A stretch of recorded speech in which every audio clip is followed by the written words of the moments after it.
Seguimos no capítulo 7, Bem-aventurados os pobres de espírito.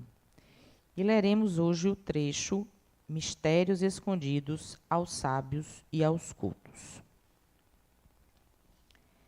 Então Jesus disse essas palavras: Eu vos glorifico, meu Pai, Senhor do céu e da terra, por terdes ocultado essas coisas aos sábios e aos cultos, e as revelado aos simples e pequenos. Pode parecer singular que Jesus renda graças a Deus por ter revelado essas coisas aos simples e aos pequenos, que são os pobres de espírito, e tê-las escondidos aos sábios e aos prudentes, mais aptos na aparência a compreendê-las. É que é preciso compreender, pelos primeiros, os humildes, que se humilham diante de Deus e não se creem superiores a todo mundo. E pelos segundos, os orgulhosos, vaidosos de sua ciência mundana, que se acreditam prudentes, porque negam, tratando Deus de igual para igual, quando simplesmente não o repudiam.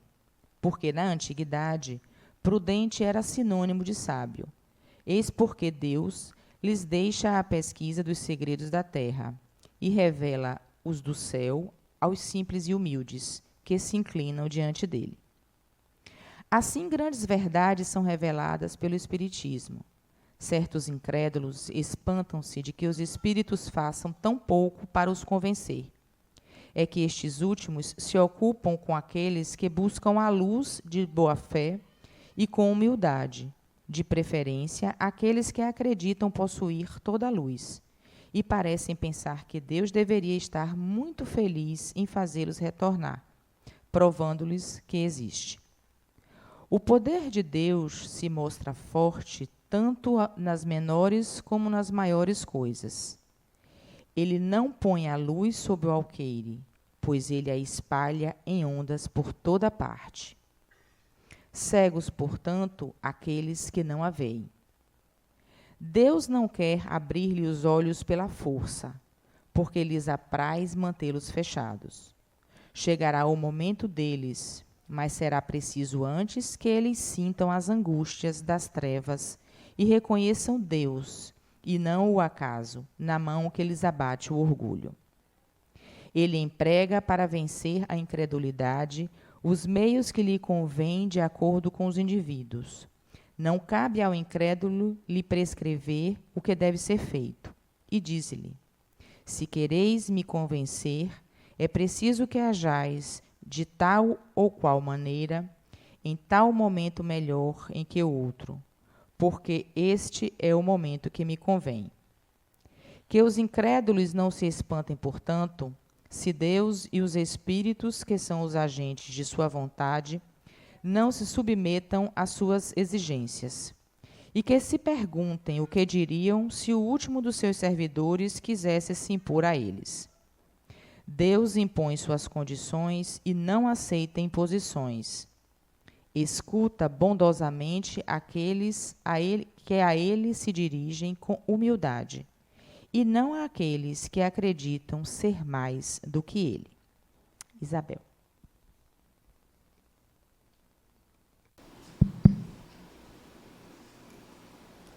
Bom dia. Bom dia, Amé. Você, tá vendo? O pessoal aqui tá esquecido de mim. Bom dia, pessoal. Bom dia. Obrigada. Bom dia aos nossos internautas, né, que estão nos acompanhando também. Eu vou quebrar um pouco o protocolo, porque eu não posso iniciar a palestra para que nós possamos fazer a reflexão da passagem de hoje, que é tão importante, sem dizer algumas palavras em relação ao que aconteceu aqui hoje, porque aconteceu, e nós não podemos simplesmente seguir como se nada tivesse acontecido. Não é possível para mim esse tipo de atitude, porque eu tenho posicionamento psicológico, espiritual e social. E acho que todos nós precisamos refletir nesse mês, que é o mês da mulher. Não que todos os meses não sejam dos homens e das mulheres, mas esse mês em que se para fazer uma reflexão em torno das demandas femininas, das questões em que se discute muito o machismo estrutural, que permeia a nossa sociedade e que se reflete em diversas atitudes, trazendo um imenso sofrimento para mulheres, homens, crianças, famílias inteiras. Então, nós precisamos estender a nossa solidariedade, o nosso acolhimento à mulher aqui agredida. Precisamos orar e também acolher a quem agride, porque também precisa das nossas orações, porque a masculinidade tóxica ela é adoecedora para homens e mulheres. Então, convido a todos e todas aqui presentes, em especial os homens, que reflitam sobre o seu papel, sobre a sua atitude e o que vocês podem fazer para desconstruir esse machismo estrutural, que também significa um atraso espiritual. Está lá no Livro dos Espíritos. É um atraso moral. Então, quando a gente trabalha na desconstrução disso, nós estamos trabalhando na evolução espiritual. Então,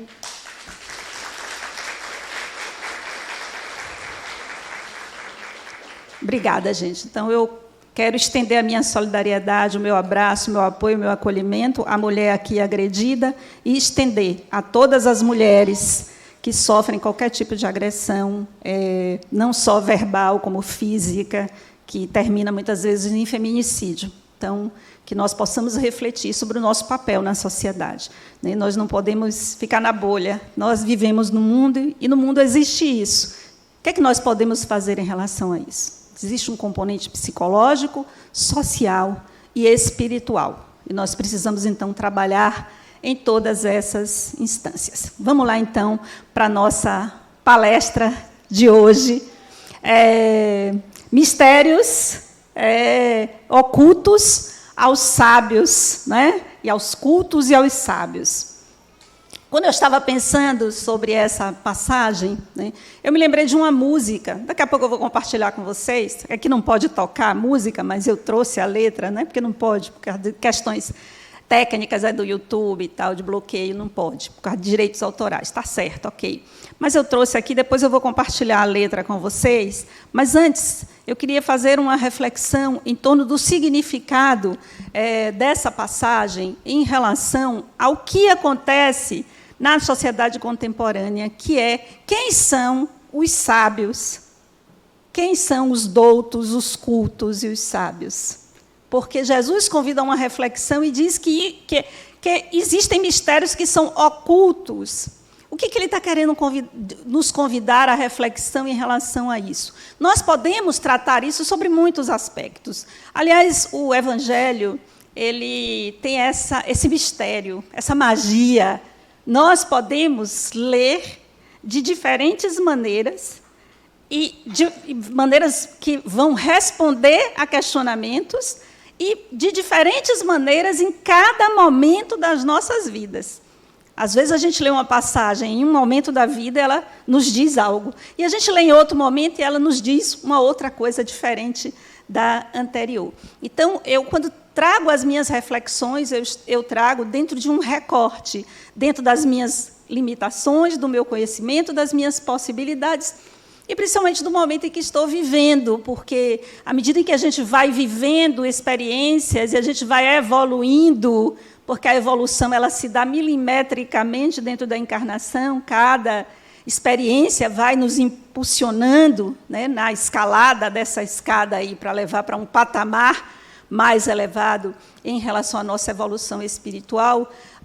Nós estamos limitados, então, por isso. Meu momento evolutivo, meu conhecimento, aquilo que eu estudo, meu momento emocional. E é nesse que eu quero pegar. Por quê? Porque quando ele diz que os mistérios, existem mistérios ocultos aos sábios, né, e aos doutores, e aos letrados, ele está nos convidando a uma reflexão em torno da apreensão da vida para além do nosso domínio cognitivo. Ele está dizendo, existem conhecimentos que só são possíveis de serem apreendidos a partir de uma vivência emocional, do domínio afetivo e não do domínio cognitivo. E, muitas vezes, e acho que a maioria de nós, espíritos encarnados no século XXI, internet, redes sociais, inteligência artificial, é tanta coisa fantástica, e a ciência que ainda traz um forte paradigma cartesiano. A gente não conseguiu avançar, embora avanços tenham acontecido, mas a ciência ainda funciona muito na base do eu creio naquilo. Não, crença não existe, na verdade, na ciência. Eu preciso provar, eu preciso mensurar, eu preciso ver, eu preciso ter instrumentos de mensuração para que isso seja cientificamente comprovado. Tanto que as pesquisas qualitativas, elas muitas vezes são bem menos valorizadas, porque elas pegam mais questões subjetivas e questões não mensuráveis por números, por instrumentos, para serem validadas. Mas será que o conhecimento ele passa apenas pelo domínio cognitivo? Será que nós podemos, por exemplo, vamos fazer um exercício, o amor. Onde o amor fica em nosso corpo físico? Muitos vão dizer no coração, mas, na verdade, quem comanda é o cérebro, né? Que comanda, onde tem lá o sistema límbico, que comanda as emoções e sentimentos refinados, né? Mais elaborados. Mas, assim, o coração é símbolo, né? O coração é símbolo. Simbolicamente, é no coração.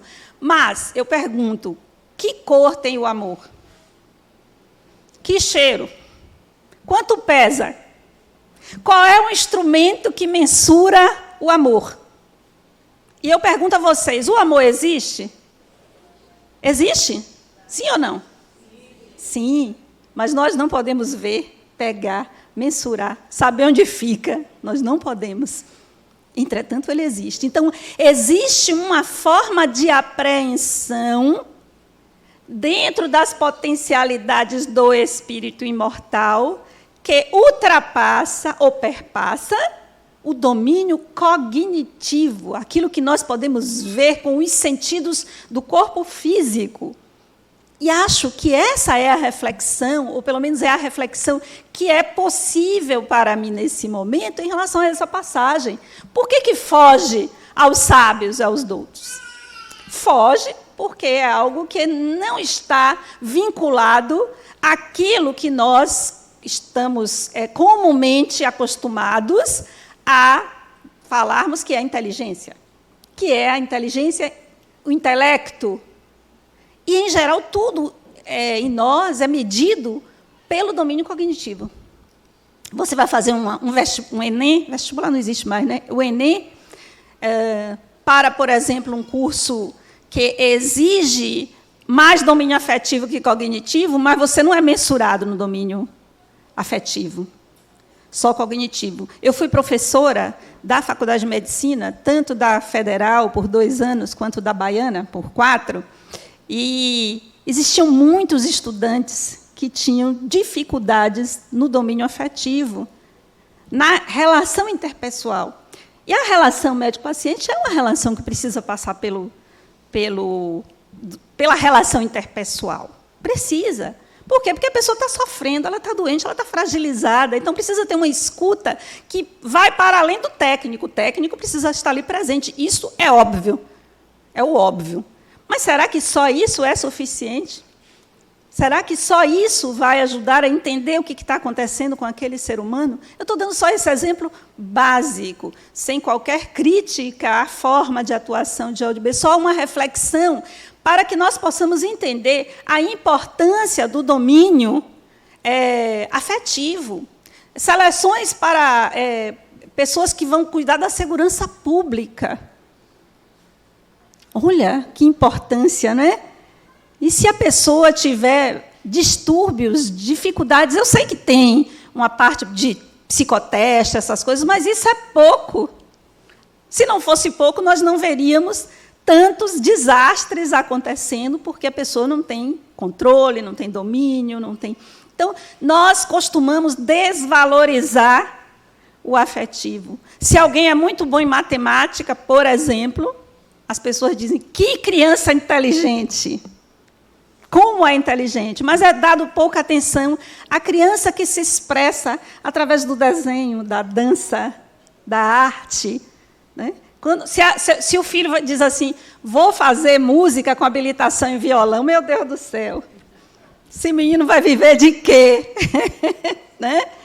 Eu quero fazer como meu filho caçula, que sempre foi um as na matemática, foi fazer engenharia mecânica e largou. Depois ele foi fazer engenharia química na USP, que é o vestibular mais difícil do país. E ele passou, e foi, largou. Agora ele está fazendo BI de artes, porque a questão dele não é a lógica matemática. Eu disse, meu filho, eu quero que você seja feliz. E que, de quebra, você ganhe o suficiente para se sustentar, porque eu não quero lhe sustentar a vida toda. Beleza? Pode fazer o que você quiser. Porque, para mim, o importante é que você seja feliz na escolha que você fizer. Que sua alma possa se expressar na escolha que você fizer. Então, existem outras formas de aprender o mundo que não é pelo domínio cognitivo, pela lógica e pela razão. Por isso, foge. Se você quiser entender a lógica da criação divina pela razão, você não vai conseguir alcançar, vai lhe fugir. Você vai aprender muitas coisas, você vai saber muitas coisas, porque eu não estou aqui desvalorizando o conhecimento pela via da razão, da lógica. Não, não estou. Mas eu estou dizendo que existem coisas que vão estar fora da nossa capacidade de compreensão se não abrirmos mente e coração para que uma outra forma de inteligência possa se manifestar para apreender esse conhecimento que vai nos conduzir a uma experiência viva. Porque nós podemos ler o Evangelho de trás para frente, de frente para trás, e fazermos inúmeras interpretações fantásticas, lógicas, intelectuais, usando a filosofia, usando a sociologia, a psicologia, podemos usar todo tipo de ciência, até a matemática a gente consegue usar para interpretações do Evangelho. Né? Eu gosto de matemática também, mas eu fiz medicina veterinária e depois psicoterapeuta. Então, a matemática ainda me encanta, eu gosto dos números. Né? Os números falam também coisas muito interessantes, para além da lógica e da razão. Então, nós podemos e devemos entender e interpretar que a vida ela extrapola a lógica e a razão. E se eu quero aprender as coisas apenas através da lógica e da razão, vão me fugir coisas importantes. Então, você pode interpretar o Evangelho da frente para trás, de trás para frente, você pode ser um mestre, doutor, pós-doutor, você pode ter todas as graduações, o seu currículo pode ir no carrinho de supermercado de tantas coisas que você produziu. Entretanto, se você não tem a experiência viva dos sentimentos, você não aprende coisas que são vitais, fundamentais dentro do processo de evolução do espírito. Então, eu preciso viver as experiências. E se a gente pensar nisso, a gente passa a olhar para o processo de reencarnação de uma outra forma. Passa a fazer uma reflexão em torno do porquê, ou melhor, para quê nós giramos na roda das encarnações. Para quê? Porque, se fosse apenas pelo intelecto a apreensão do conhecimento e a capacidade nossa de evoluir, bastava colocar todo mundo ali em Pituaçu, enchia aquilo ali, lá no além, não precisava ser aqui não, o Pituaçu do além, o estádio, botava os espíritos todos lá sentados. Os espíritos evoluídos deitavam ali um dia inteiro de falação. Todo mundo saía de lá sabido. Para que vir para cá? Por que nós encarnamos? Por quê? Porque é a partir da experiência viva, é a partir daquilo que mexe com as nossas emoções e sentimentos que nós evoluímos. Não é apenas pelo intelecto. O intelecto é importantíssimo. Eu, que sou uma mulher que gosto de estudar, que toda hora eu arranjo um curso para fazer, já fiz até o doutorado, mas não estou conformada, ainda quero fazer mais. porque eu gosto de estudar, eu gosto do intelecto, eu gosto de conhecer, mas eu sei que todo esse conhecimento, ele cai por terra quando mexe nas emoções, nos sentimentos. Parece que a gente dá um apagão e a gente se vê fazendo coisas e dizendo coisas que depois você para e diz, opa, peraí, o que foi que aconteceu? Não sei o que foi, uma coisa me tomou, não é assim? Fiquei fora de mim, porque parece que tudo apaga. Tudo aquilo que você construiu, você perde a capacidade da razão, da lógica. Isso sinaliza para a gente a importância de viver as emoções e sentimentos. Isso traz para nós a importância de uma alfabetização, além da alfabetização das letras, da escrita, a alfabetização emocional. E isso não é valorizado, embora muito tenha evoluído nos processos pedagógicos, nas propostas pedagógicas, mas é muito difícil de fazer, porque isso exige uma atenção mais individualizada, e quando uma escola precisa também dar lucro, é difícil ter essa atenção individualizada, turmas pequenininhas, né? Eu lembro quando eu dei aula na Federal, eu fui professora substituta de Medicina Social e Preventiva por 2 anos, as turmas só tinham 10 alunos. Por quê? Porque a universidade é pública, ela não visa lucro. Mas, quando eu dei aula numa universidade particular, eu tinha, sob a minha responsabilidade, 60 alunos. Né? Eram 3 turmas de 20, mais uma turma de residência. Então, assim, não é a mesma coisa. Não é a mesma coisa. Você não consegue conhecer as demandas individuais das pessoas. Então, a alfabetização emocional é muito importante, porque o que acontece? Nós nos tornamos adultos problemáticos. Nós nos tornamos adultos sequelados.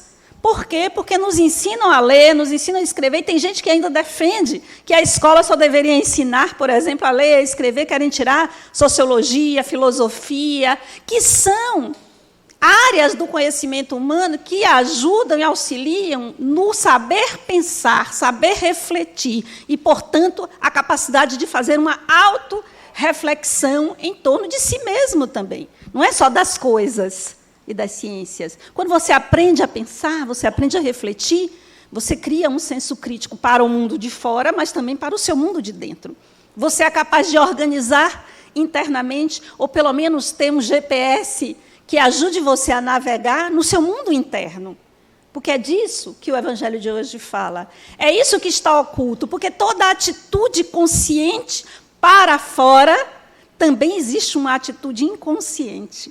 Quando eu faço uma escolha no mundo externo, é porque eu também fiz uma escolha que eu não percebo que está aqui no meu inconsciente. O que me leva a ter determinadas atitudes, a fazer determinadas escolhas? Um exemplo básico. Quem já se apaixonou aqui? Apaixonou. Pode ter sido uma vez só, quase ninguém. Coitado de vocês, se apaixonar é tão bom. Apaixonar é um negócio maravilhoso. É um surto. Os românticos me perdoem, mas a paixão é um surto. A pessoa fica avariada do juízo quando está apaixonado, né? Inclusive, fisicamente, o coração dispara. Sobe uma quente, desce uma fria, encontra aqui, e dá borboleta no estômago, o coração dispara, não é? Não é? Viu como eu sei? Eu sei, não é? Agora, é um surto, né? Você fica meio doido, depois você volta à normalidade. O que é que leva uma pessoa a se apaixonar por A e não por B? Por que tem o Guinho, Zezinho e Luizinho, e todo mundo diz que é o Guinho que combina comigo, mas eu escolho o Zezinho, que é completamente diferente. As pessoas, gente, rapaz, não vá que é barril, mas você vai. Você vai, por quê? Porque existem componentes inconscientes, conteúdos inconscientes, que me faz projetar o meu masculino interno, estou falando no caso das mulheres, mas funciona ao contrário para os homens também, o seu feminino interno, naquela pessoa. E quando eu encontro aquela pessoa, eu fico buscando o meu complemento. Eu fico buscando trazer e viver a minha inteireza através daquela relação. Por isso que é tão bom, porque a gente se sente inteiro, se sente completo. Aí fica, queria que o tempo parasse, eu quero ficar junto o tempo inteiro. Aí depois essa projeção ela é desconstruída na convivência, porque o outro não é você. A gente é tão legal que a gente ama a gente mesmo projetado no outro. E aí, você me enganou, você não era assim. Não era.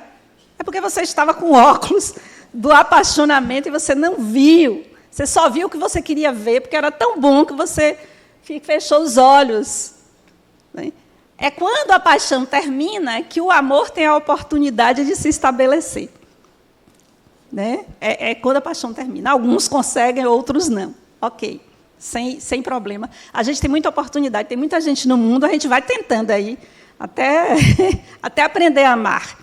Até aprender que o amor é seu, não é do outro, então seu amor nunca pode ir embora. Apenas muda o objeto de direção do seu amor. Né? Não posso viver sem fulano. Eu recebo muitas pessoas no consultório assim. Não posso viver, eu digo, pode. Eu vou lhe provar que você pode. Porque antes de você conhecer essa pessoa, você vivia. Portanto, você pode. Então, vamos desconstruir esse negócio de que não pode viver sem o outro, que Deus não criou almas aos pares, não. As afinidades, elas são construídas a partir das experiências junto, convivência. Tem espíritos que já estão convivendo juntos há muitas encarnações. E isso cria um elo, cria um vínculo que facilita as relações. Quando elas estão no início, é mais complicado, porque nós somos criaturas muito problemáticas. Porque somos complexas, temos complexos e somos complexas. Criaturas complexas. Nós vivemos muitas experiências e a resultante de todas essas experiências estão no nosso mundo interno. E harmonizar as minhas experiências internas, as minhas expectativas e aquilo que eu tenho de potencial ainda para evoluir com as experiências do outro, as expectativas do outro, é um trabalho danado, é uma coisa difícil. Então, a gente já tem que partir para relacionamento sabendo que é difícil. Porque se você partir apenas baseado no amor romântico, não vai funcionar. Você vai se decepcionar com A, com B, com C, e não adianta colocar. Porque, primeiro, você precisa se casar com você precisa trazer o seu mundo interno à consciência e estar seguro disso para depois você se relacionar no fora. Mas deixa eu sair desse tema, porque se eu entrar por esse tema, é um tema que eu gosto muito de falar, até escrevi um livro sobre isso, a gente vai ficar a manhã inteira e eu sei que vocês gostam. Né? Depois ela vai puxar minha orelha e dizer que eu fugi do tema. Todo mundo gosta de falar de relacionamento, porque é algo que permeia a vida de todos. Né? A gente fica ansiando aí por uma alma gêmea, mas não tem alma gêmea não, viu, meu povo? Tem alma algemada, gêmea não tem. Então, nós precisamos transpor, eu trouxe esse exemplo para que vocês possam refletir como existem componentes que fogem à razão e à lógica e que determinam as nossas escolhas, que determinam as nossas atitudes diante da vida. Por que tem causas que eu abraço, tem causas que eu refugo, tem coisas que eu aceito tranquilamente, tem coisas que eu me posiciono fortemente contra? O que faz eu interpretar a vida? Qual é a minha visão de mundo? A minha interpretação do mundo faz com que eu me posicione no mundo de uma determinada forma. Faz com que eu escolha meu parceiro, minha parceira, faz com que eu escolha o meu posicionamento político, faz com que eu escolha determinadas causas. Tem gente que se envolve com as causas ambientais, com as causas sociais, com as causas dos animais. Tem gente que se dedica a vida inteira à pesquisa científica, à lógica, à razão. Por que eu faço essas escolhas? De onde vem? O que determina essas escolhas? E aí, o que eu abraço e o que eu nego? O que eu acolho e o que eu refuto? Porque você tem um mundo interno que foge à razão, que foge à lógica, e que eu preciso conhecer. Eu preciso viajar para dentro. Quando eu proponho viagens para as pessoas, e de vez em quando eu faço isso com grupos, eu sempre coloco no caderninho, no caderno não, hoje em dia não tem mais caderno, né? A gente manda tudo por... Eu ainda sou do tempo da datilografia, vocês me perdoem falar algumas coisas do passado, mas é assim, né? Eu aprendi. Quem teve aula aqui de datilografia era uma coisa muito importante. A gente sabia datilografia, senão não se empregava, né? Tinha que saber, e tinha que ser rápido. Eu sempre escrevo o seguinte, eu digo, além da viagem para fora, é também uma viagem para dentro. Porque se você fizer só a viagem para fora, você vai achar tudo lindo, maravilhoso, participar das vivências, das dinâmicas, mas não vai ter um impacto significativo na desconstrução e reconstrução de coisas do seu mundo interno. Porque é assim que a gente funciona internamente. Está lá no Livro dos Espíritos, lei da destruição, mas também lei da conservação. Ou seja, é nessa dinâmica de desconstrução e reconstrução a partir de novas experiências, porque as novas experiências trazem novas matérias-primas. Não sei se matérias-primas vai para o plural. Traz matéria-prima ou matérias-primas, os professores de português que me perdoem, porque eu não sou boa de português, mas sou boa de matemática. Então, essa matéria-prima que surge a partir de novas experiências, de novas emoções e sentimentos que nos despertam. E quando isso ocorre, eu preciso pegar essa nova experiência que se impõe a mim e reorganizar o meu mundo interno. E, a partir dessa reorganização, a minha visão sobre o mundo, o meu olhar sobre o mundo muda. Quantas pessoas se transformam e mudam, às vezes até radicalmente de posicionamento, a partir de uma experiência? A partir de uma experiência viva que mexe com nossas emoções e sentimentos. Tem um filme muito interessante chamado Orando por Bob, que é a história de uma mãe evangélica que tem um filho homossexual, e ela fica o tempo inteiro tentando fazer com que esse filho se converta, né, e mude a sua orientação sexual, como se isso fosse uma escolha consciente, lógica, não tem razão nisso. Né? E aí ela escreve no espelho, no quarto dele, ela escreve na geladeira, frases bíblicas, e ela fica naquela agonia, e, no fim da história, esse filho se suicida. E quando esse filho se suicida, aí mexe no domínio, ela estava na lógica. Ela estava tentando entender, a partir da lógica, algo que não tem lógica para se entender. Não é racional. E aí, o que acontece? Ela começa a buscar uma explicação diante daquele profundo sofrimento, porque ela amava muito o filho. Ela não fazia aquilo por falta de amor, não. Ela amava, mas ela acreditava em algo que era possível, uma mudança racional daquilo que não é possível racionalmente mudar. Porque ninguém se torna... A pessoa nasce. Né? Nasce, não é modismo, a pessoa nasce assim. Então, ela busca um outro local, digamos assim, uma igreja progressista dentro dos evangélicos, existe, graças a Deus, né? A gente não pode, inclusive, eu combato muito essa coisa de, porque os evangélicos, não, tem evangélicos e evangélicos, a gente tem que respeitar, porque não é assim, existem. Eu conheço pessoas, já participei de mesas e seminários de combate à intolerância religiosa com evangélicos fantásticos, quase que eu me ia para o lado de lá, porque são muito, muito interessantes, pessoas fantásticas. Então, ela aí vai buscar isso. E aí tem uma frase que ela fala, quando ela se reconcilia com Deus, porque ela fica muito revoltada, né? Por que o filho dela não se salvou, por que o filho dela... E ela diz assim, agora eu entendi porque Deus não me respondeu.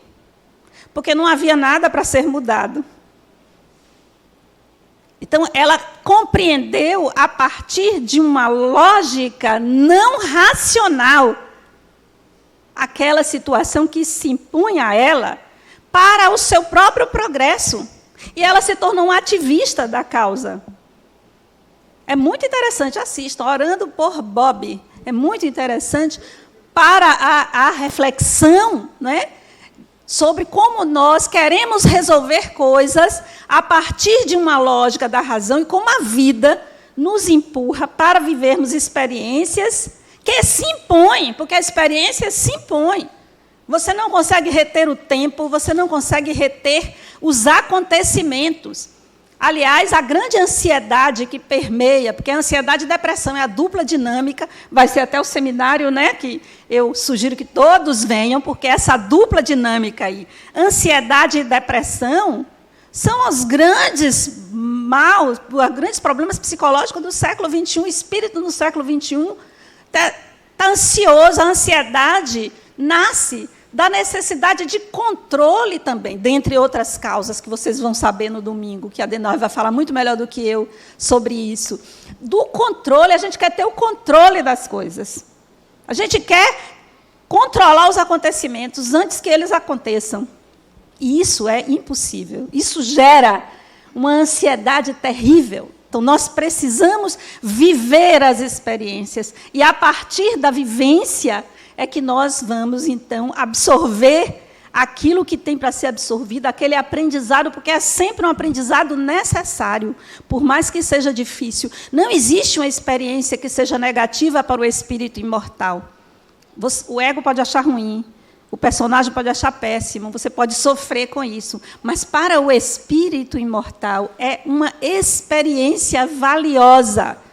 A experiência da conquista, a experiência da derrota. A experiência do sucesso e a experiência do fracasso são experiências. A experiência da doença, a experiência das perdas, são experiências para o espírito imortal, porque existem lugares em nós que só são despertados a partir da dor. E existem lugares em nós que são despertados a partir do amor, da alegria, para a gente não pensar, tirem isso da cabeça de vocês, que vocês estão aqui para sofrer. Nós não estamos aqui para sofrer.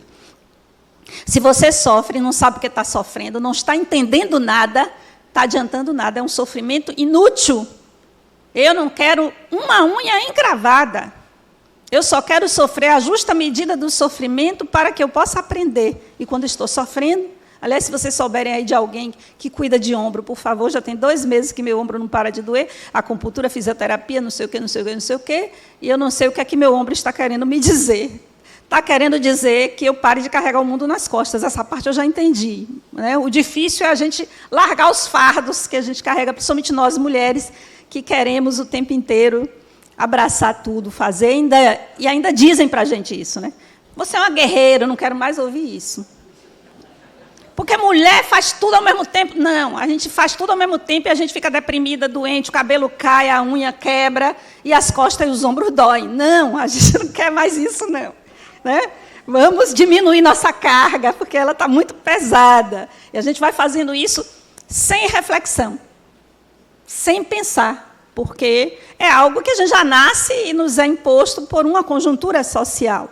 Né? E isso tem a ver também com o momento evolutivo do espírito. A gente vai aprendendo as coisas, a gente vai vivenciando e vai aprendendo a se desapegar, que é um exercício que nós precisamos fazer. Às vezes eu atendo pessoas que estão na casa dos 50, dos 60 anos, porque meus pacientes são sempre pessoas com mais idade, né? Pessoas maduras a partir dos 30, embora eu atenda a partir dos 18, mas o pessoal mais maduro é que me procura mais. E eu vejo pessoas que parece que não vão desencarnar. Digo, gente, eu tenho uma notícia para dar para vocês. Assim, não fiquem assustados, me desculpe ter que dizer isso, mas vocês vão desencarnar. E está esperando o quê? Para se desapegar de determinadas coisas que já não fazem mais nenhum sentido. Por que nós estamos vivendo tanto? Por que nossa expectativa de vida aumentou? Porque a alimentação, a saúde, a medicina e as áreas de saúde avançaram. Por que nos foi permitido esses avanços? Porque nós precisamos viver mais. E o que nós precisamos aprender? A gente não está aqui vivendo mais só para ficar com dor no ombro e nas costas, com as oses, com as ites, com as rugas. Nós estamos aqui para aprendermos algo que é muito valioso para o espírito imortal.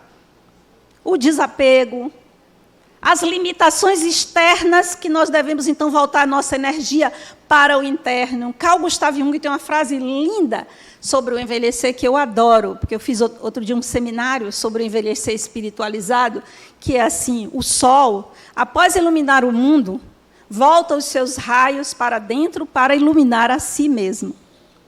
É isso. É sobre isso. Então, a gente tem que ir se desapegar. Mas meu filho está não sei o quê, minha filha está não sei o quê, mas não sei o quê, mas não sei o quê. Meu filho, daqui a pouco tu desencarna. Quando você desencarnar, vai ficar todo mundo aí.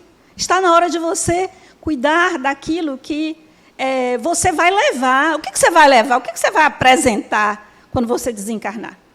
Além do mais, se você ficar apegada, tu vai virar obsessor. Vai ficar atrás das pessoas, querendo resolver os problemas, aquele tipo de espírito que fica na família, que a gente chama de encosto. Encosto. Por que encosto? Não é porque fica ali querendo resolver aquilo que já não lhe pertence mais. Não lhe pertence mais. Agora não é mais problema seu, é problema de Deus. Desencarnei, eu vou fazer o que mais? Eu preciso ir cuidar para até receber aqueles que ficaram, se quiser, porque tem gente que a gente não quer nem receber mais, né? Se a gente puder, deixa quieta aí. Deixa passar umas 3 ou 4 encarnações para eu me embaraçar com essa criatura de novo, porque deixa eu me preparar. Então, é importante que a gente compreenda que existe um conhecimento que vai para além. Vocês perceberam como nós passamos aqui já quase 50 minutos conversando sobre coisas subjetivas. Eu não falei nada aqui de lógica, de razão. É isso que foge. Não adianta você ler todo. Tem gente que fica ansioso, começa a estudar espiritismo. Aliás, a maioria das pessoas passam por isso. Eu passei por essa também. Era todos os livros, lia todos os romances, todos os livros, todo não sei o que, todo não sei o que. Era uma agonia para ler. É maravilhoso. Eu consigo citar várias coisas que ficaram, né? Parte a gente perde, mas parte fica. Que bom que eu estudei. Mas isso não transforma. Foram as experiências vividas, não só na convivência, no movimento espírita, na seara espírita, na convivência com as pessoas, porque não pense que não tem treta, não, porque tem, né? Fica todo mundo, meu irmão, aí tudo bonitinho assim, mas todo mundo sequelado. Não se iluda, não. Não acho que a gente que está aqui não é problemático, não. A gente é também, todo mundo sequelado. Se a gente fosse flor que se cheirasse, não estaria encarnado no planeta Terra. Estaria em outro canto. Então, vamos aceitar que dói menos. Então, mas foram as experiências vividas na convivência familiar, no trabalho, na sociedade, no mundo, que trouxeram os desafios para que eu pudesse utilizar aquilo que eu aprendi de uma forma emocional, afetiva, sentimento. É isso que nós precisamos. Nós precisamos aprender a identificar o que sentimos. O que eu atendo de pessoas que não sabem identificar o que sente. É muita gente. E aí eu vou, para finalizar, que eu estou vendo quando o povo entra assim, é para me botar para fora, porque senão eu ficava conversando com vocês aqui até meio-dia. Tudo bem para vocês? Existe uma música de Oswaldo Montenegro, chama A Lógica da Criação, que diz assim: o mérito é todo dos santos, o erro e o pecado são meus. Mas onde está a nossa vontade, se tudo é vontade de Deus? Apenas não sei ler direito a lógica da criação. O que vem depois do infinito e antes da tal explosão? Por que o tal ser humano já nasce sabendo do fim? E a morte transforma em engano as flores do seu jardim? Por que Deus cria um filho que morre antes do pai? E não pega em seu braço amoroso o corpo daquele que cai? Se o sexo é tão proibido, por que ele criou a paixão? Se é ele que cria o destino, eu não entendi a equação. Se Deus criou o desejo, por que é pecado o prazer? Nos pôs 1000 palavras na boca, mas que é proibido dizer. Porque se existe outra vida, não mostra para a gente de vez. Por que nos deixa no escuro, se a luz ele mesmo que fez? Por que me fez tão errado, se dele vem a perfeição? Sabendo ali quieto, calado, que eu ia criar confusão. E a mim, que sou tão descuidado, não resta mais nada a fazer. Apenas dizer que não entendo. Meu Deus, como eu amo você. Muito obrigada.